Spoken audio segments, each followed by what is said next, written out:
Good morning students. Today I am going to teach you science. आज हम class third का science subject पढ़ेंगे। Chapter number 2, house and clothing. इस chapter में हम हाउस को कैसे क्लीन रखते हैं या हमारा एक हेल्थी हाउस कैसा होना चाहिए उसके बारे में पढ़ेंगे। प्लस सेकंड टॉपिक है हमारा क्लोथिंग। हम जो क्लोथ्स पहनते हैं, हम जो क्लोथ्स वियर करते हैं, उनका जो फैब्रिक होता है यानी उनके जो फाइबर्स होते हैं, फाइबर से फैब्रिक बनता है, वो कौन कौन से फैब्रिक होते हैं, जैसे कॉटन हुआ, जूट हुआ, पॉलिस्टर हुआ, सिल्क हुआ, इन सब के बारे में स्टडी करेंगे। Let's start the chapter. Good morning students. Today we start our second chapter, house and clothing. आज हम हमारा सेकंड चैप्टर पढ़ेंगे, हाउस एंड क्लोथिंग।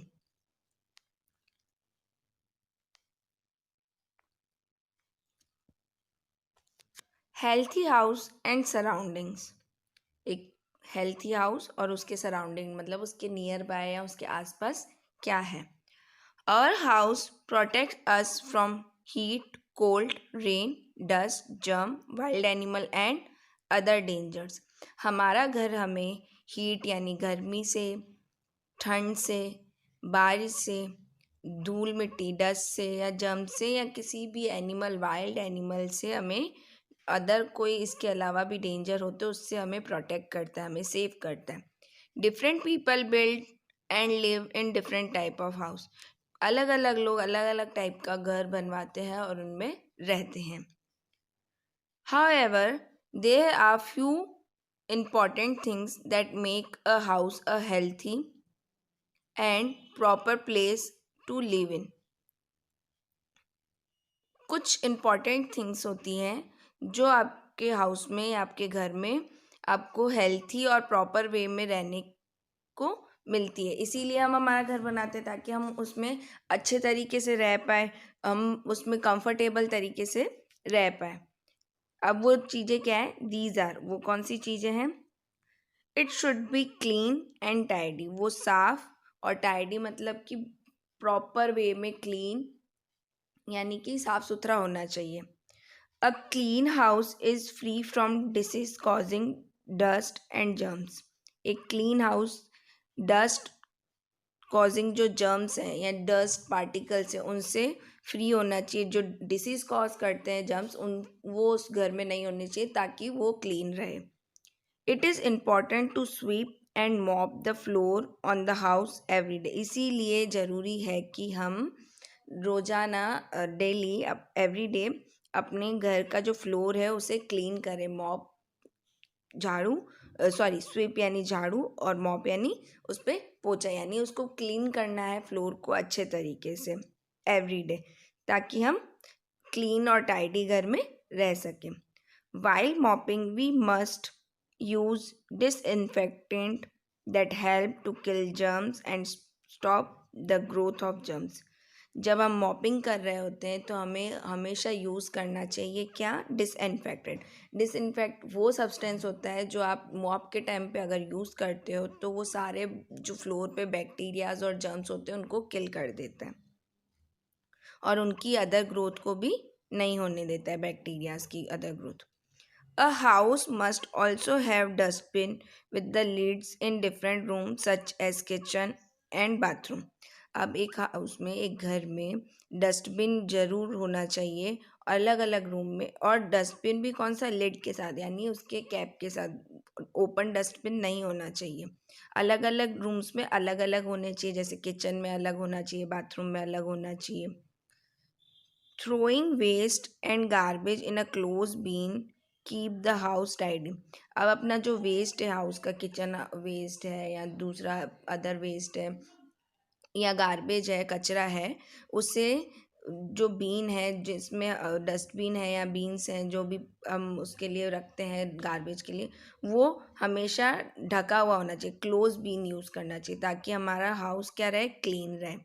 और उसमें से जैसे अगर हमने उसको ओपन रखा तो वो क्या होगा, जर्म्स को स्प्रेड करेगा, उसमें से स्मेल आएगी, वो हमारे घर में होगी तो वो हमारा घर को क्लीन नहीं रख पाएगी ना।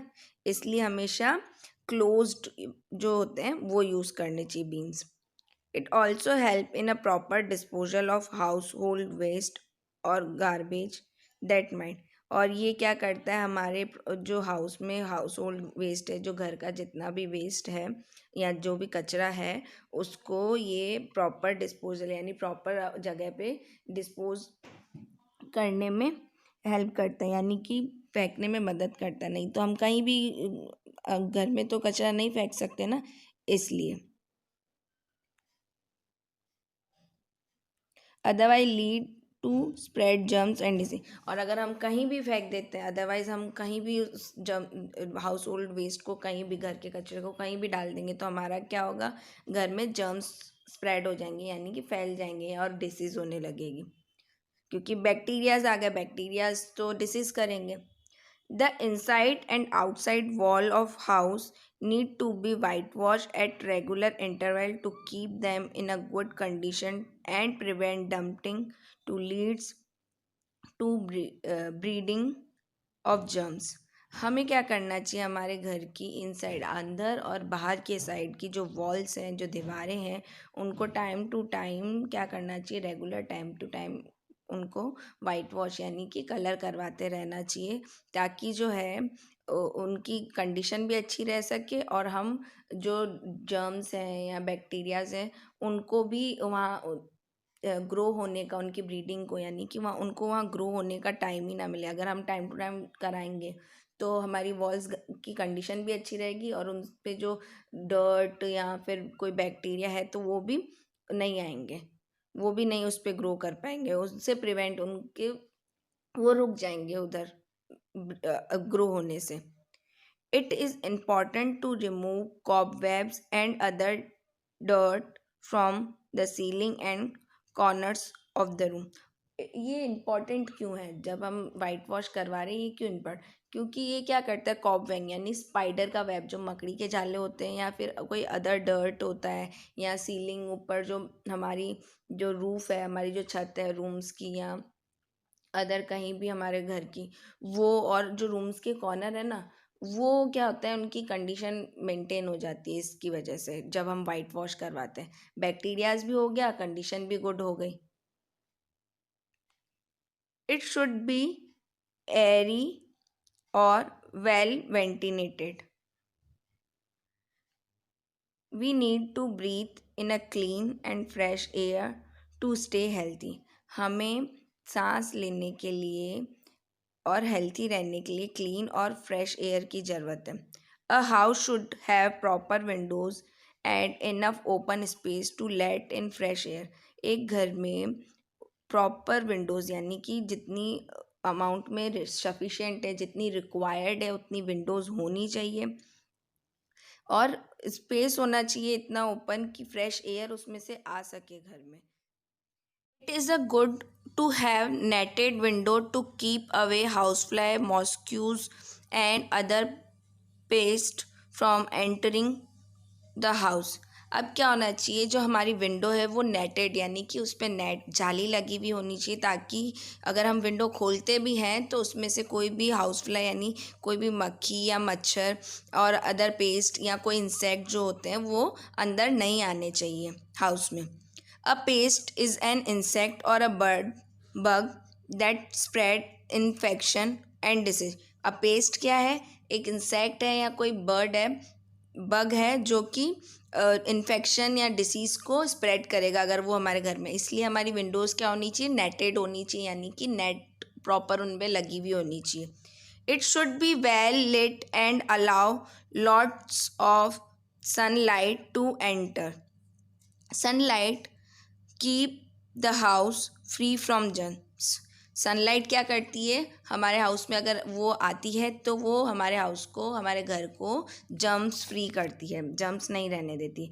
अ well lit house help us save electricity because we do not need to keep the light on during the day time while the sunshine.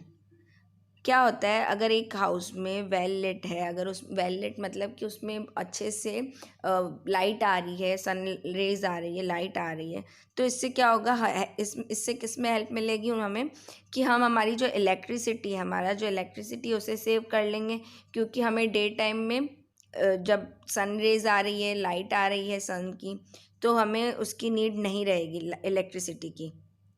और सनशाइन के टाइम पे, जब सन शाइन कर रहा है, जब सन है, जब उसकी लाइट आ रही है, तब क्या होता है, हमें लाइट की रिक्वायर्ड नहीं रहती है, तो हम लाइट्स ऑन नहीं करेंगे डे टाइम में, तो इससे क्या हुआ, इलेक्ट्रिसिटी सेव हो गई, और इस तरीके से एक प्रॉपर हाउस भी मेंटेन हो गया, वेल लिट वाला, जिसमें हमेशा लाइटिंग रहती है डे टाइम में।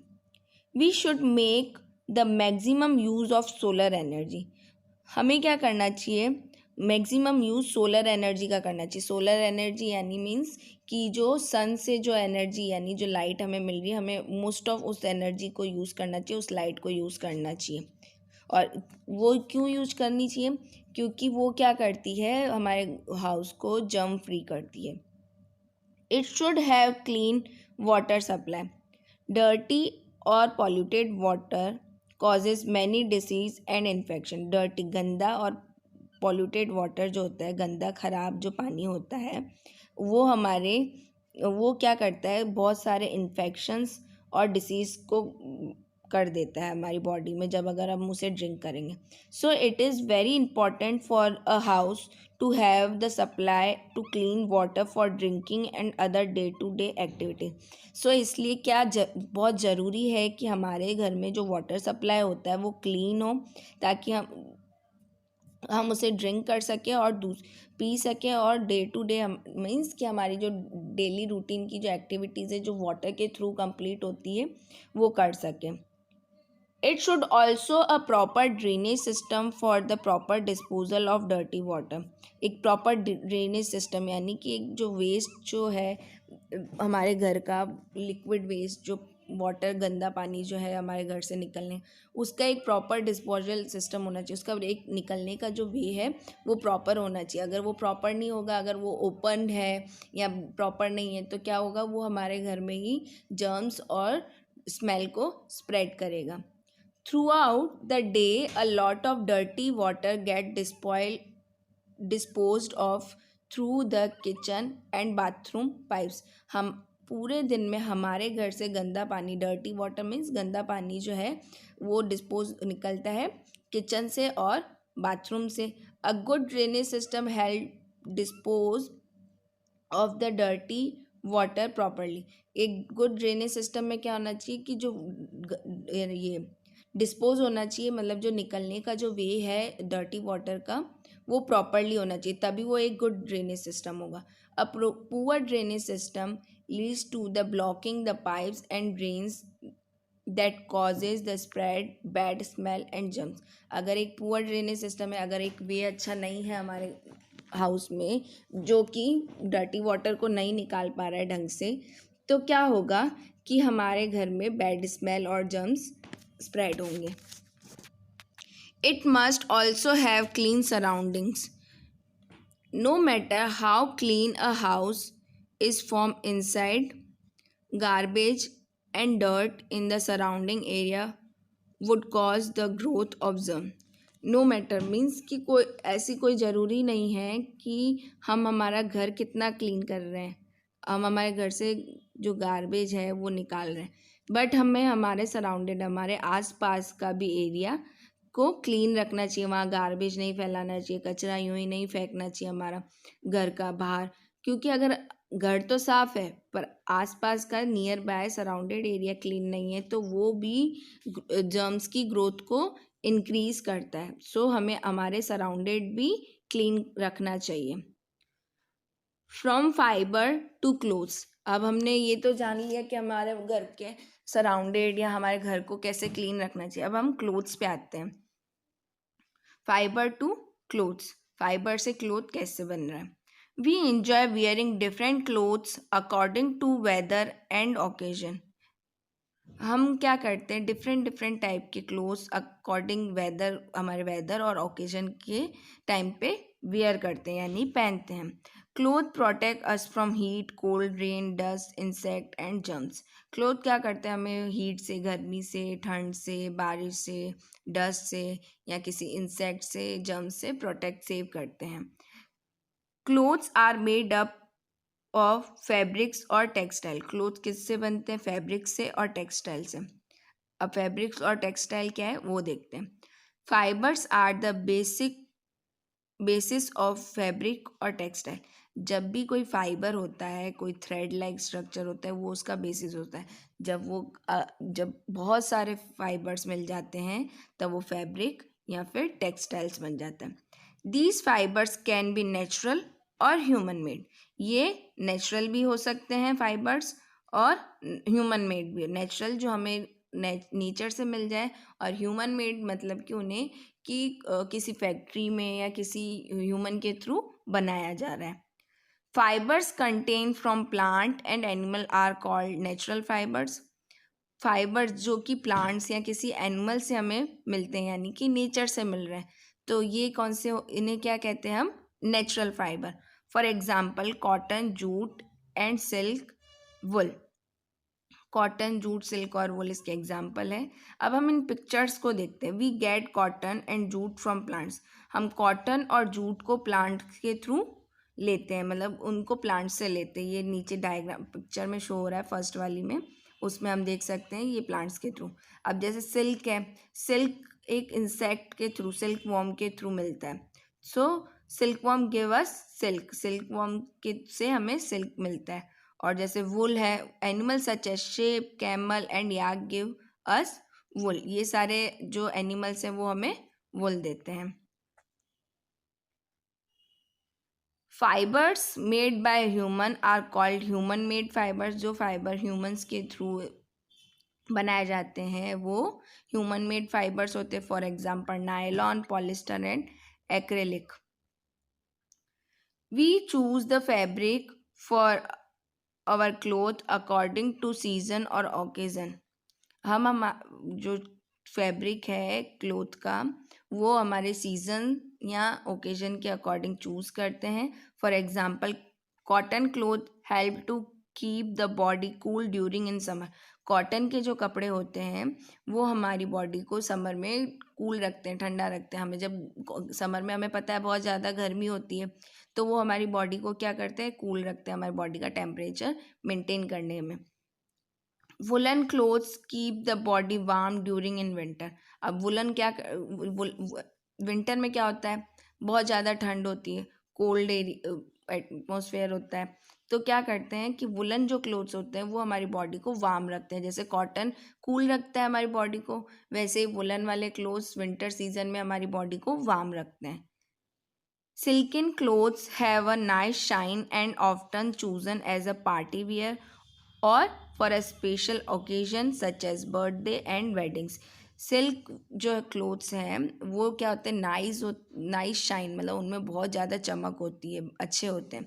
तो उन्हें क्या हम कब यूज़ करते हैं, हम कब पहनते हैं, पार्टी वियर, यानी कि पार्टी वियर के लिए चूज़ करते हैं, या फिर हमारे घर में कोई स्पेशल ओकेजन है, किसी का बर्थडे है या किसी की वेडिंग है, तब हम उन क्लोथ्स को पहनते हैं। Nylon is tough and durable and make good sports wear. Nylon क्या होता है, टफ यानी कि स्ट्रॉन्ग या हार्ड, और ड्यूरेबल यानी बहुत टाइम तक चलता है, इसलिए हम उसे स्पोर्ट्स वियर में ही पहनते हैं और इनसे स्पोर्ट्स वियर बनाए जाते हैं। दैट्स वाई हम स्पोर्ट्स खेलते टाइम इन जो क्लोथ्स हैं उनको पहनेंगे, नायलॉन के क्लोथ्स को। Polyester polyester dries quickly and is use to make rain coats. Polyester क्या करता है, जल्दी से ड्राई हो जाता है, सूख जाता है, इसीलिए जब रेन कोट्स बनाए जाते हैं तब इसका यूज़ किया जाता है। तो हमारे रेन कोट किस मटेरियल से बने हुए होते हैं, पॉलिस्टर से।